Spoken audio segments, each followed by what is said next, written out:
Opa, voltando, fiquei um tempinho sem gravar, né?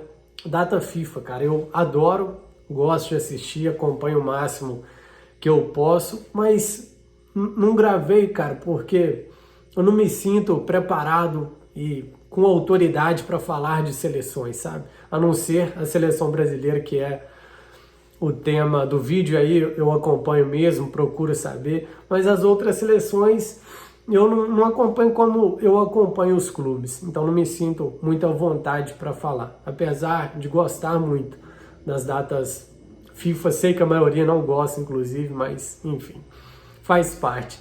Mas estamos aqui para falar de seleção brasileira, cara, sobre o jogo de ontem. Um jogo muito ruim, abaixo, né? Esse jogo chamava muito, até por se tratar de um duelo interessante em termos de bola, de campo, de tática, né?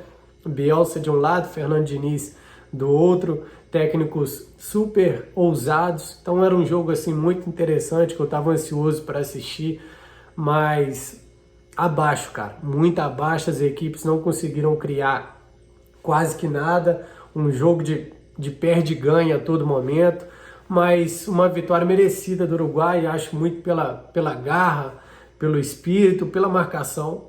O Uruguai marcou muito bem, teve brilhos individuais. O Darwin Núñez talvez tenha sido melhor em campo, não só pelo gol, pela assistência, mas pelos duelos mesmo, pela intensidade que ele impôs no ataque do Uruguai, pela ocupação de espaço. Gostei muito do jogo do Núñez, o De La Cruz muito bem também. O Uruguai tem peças ali, cara, que eu gosto. Gosto do Nantes, ontem como lateral direito. Gosto do Ugarte, que foi para o PSG agora. O Valverde nem se fala, é um jogador até subestimado, é um jogadoraço de bola, versátil, é assim no Real Madrid, agora capitão na seleção uruguai. Vitória merecida, cara. Acho que os dois gols contou com falhas da defesa do Brasil. Primeiro, totalmente o Marquinhos, né? A jogada toda no lado direito ali, ele perde na corrida. O Marquinhos não costuma perder esse tipo de lance, tá abaixo fisicamente, parece, e principalmente mentalmente. No segundo gol, muitos méritos ao Darwin Núñez, porque aquela jogada ali não totalmente o jeito que ele queria fazer, mas com inteligência, cara. Aquele toquezinho meio de letra para dar a bola na linha de fundo e meio que fazer um drible da vaca curto ali, apertado, sabe? É proposital esse toquezinho para a bola cair na linha de fundo e ele chutar para dentro da área. Aí nem viu o De La Cruz, falamos a verdade, foi um chute mesmo para entrar da área, para buscar alguém na tentativa, né? E deu certo, mas assim, uma jogada muito boa do Darwin Núñez, méritos dele. Mas, obviamente, a zaga de seleção brasileira não pode tomar um gol daquele, né? Parecendo até um gol de pelada. Mas enfim, cara, a seleção brasileira muito abaixo, principalmente em termos ofensivos. O Brasil não conseguiu criar os duelos do meio campo. O jogo se passou muito por esses duelos, né? O Uruguai ganhou quase que todos. Esse perde e ganha que eu falei desse jogo por dentro, o Uruguai muito melhor que o Brasil. Um jogo muito abaixo em termos de criação, mas como eu disse, o Uruguai vence pela garra, pelo espírito do jogo, por entender melhor a estratégia de seu treinador do que a seleção brasileira com o seu treinador, com o Fernando Diniz. O Uruguai soube ler melhor, seus jogadores soube ler melhor o que o Bielsa queria. Acho que é isso, cara. O Uruguai mereceu a vitória, apesar do jogo muito abaixo em termos de criação dos dois lados. A lesão do Neymar, eu procuro ler o menos possível, cara, porque assim, não entra na minha cabeça de forma alguma uma pessoa de bom caráter comemorar, zoar, falar de forma debochada de uma lesão de um atleta, seja ele qual for. Não entra na minha cabeça, sabe? Então eu procuro ler o menos possível as piadas, porque pra mim não dá, cara. Lesão é muito sério, você tá tirando a prática do cara, né? Você tá tirando a profissão do cara, ele depende daquilo para jogar futebol. Ah, mas ganha isso, não sei o que, faz parte disso, daquilo, não importa, cara. Você zoar a lesão de um atleta profissional atleta amador que seja, é questão de caráter, na minha opinião. Então eu procuro ler o menos possível, força ao Neymar, é uma pena, é a 7ª temporada dele que ele não vai conseguir terminar, que ele vai conseguir jogar o que ele poderia, né? O número de vezes que ele poderia por conta de lesões, isso é muito triste. O Neymar, obviamente, ele não chega onde poderia chegar por conta das lesões, e é muito triste mesmo, e eu como fã fico assim, muito chateado, cara, muito chateado com as lesões, porque não tem o que ele fazer, a maioria delas é por pancadas, muitas das vezes covardes.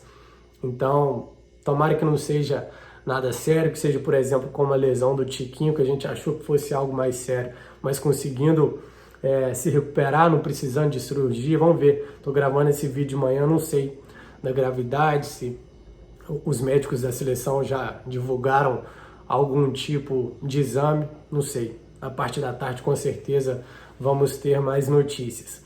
Mas é isso, sobre o Diniz, eu vi alguns debates, alguns comentaristas falando se perguntando, né, se o Diniz deveria ser Diniz nesse tempo curto, nesse tempo inicial de seleção brasileira, de ciclo. Cara, ele tem que fazer o que ele se sente à vontade, né? O que levou a ele a chegar onde está. O Diniz só está na seleção brasileira hoje por conta do que ele fez, por sua maneira de pensar futebol diferente dos padrões atuais. Eu, inclusive, gosto muito desse trabalho, dessa maneira de enxergar futebol. Então, ele só está, de novo, ele só está na seleção brasileira por tudo que ele fez no futebol, por sua maneira de trabalhar. Então, quando ele chega no seu auge, vamos dizer assim, de assumir uma seleção brasileira, ele vai trocar? Ele não vai trabalhar como ele trabalha no dia a dia? Claro que não, cara. O profissional tem que ter autonomia, tem que ter autoridade para fazer o que ele pensa.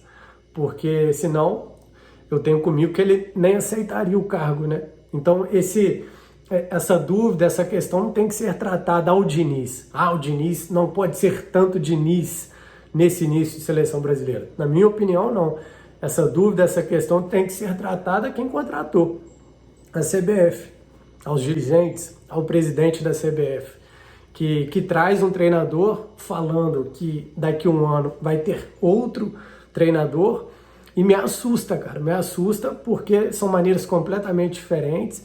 Então, você já está iniciando um novo ciclo, que é sempre difícil, ainda mais por ser totalmente diferente do que o Tite pensava.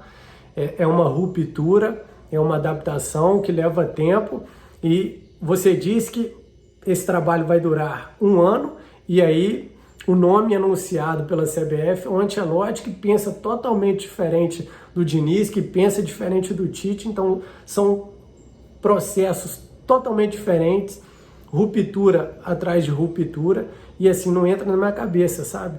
Então, quando eu gravei lá atrás o vídeo sobre o Diniz, eu falei sobre isso.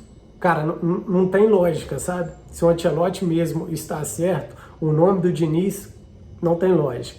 O meu papel como torcedor, admirador do trabalho do Fernando Diniz, é torcer para esse ciclo dar certo, cara, mas não dá para entender.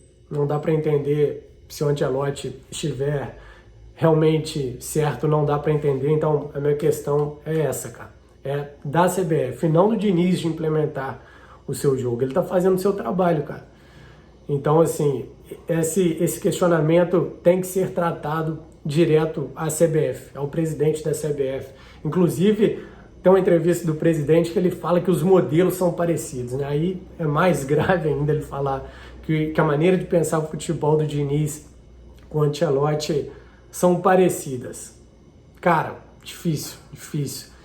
Leva tempo, como eu disse, é uma ruptura.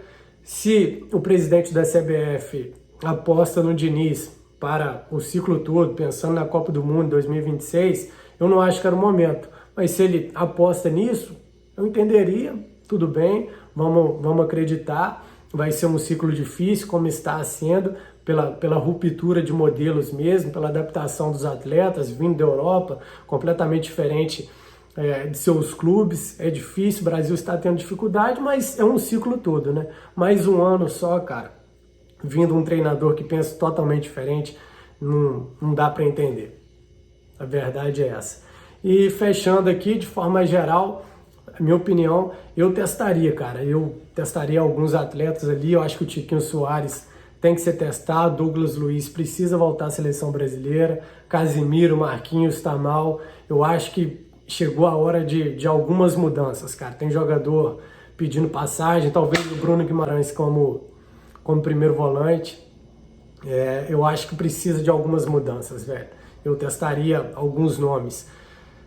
Dessa rapaziada, desse conjunto de jogadores, ainda tá faltando atletas importantes. Martinelli, Lucas Paquetá, o próprio Antony tá faltando. Essa seleção ainda vai se encorpar mais, mas eu acho que chegou a hora de algumas mudanças, pelo menos testes. Na zaga, o Murilo tá muito bem na Inglaterra, tem o Robert Renan, tem o próprio Ibañez, o Murilo do Palmeiras, tem vários nomes.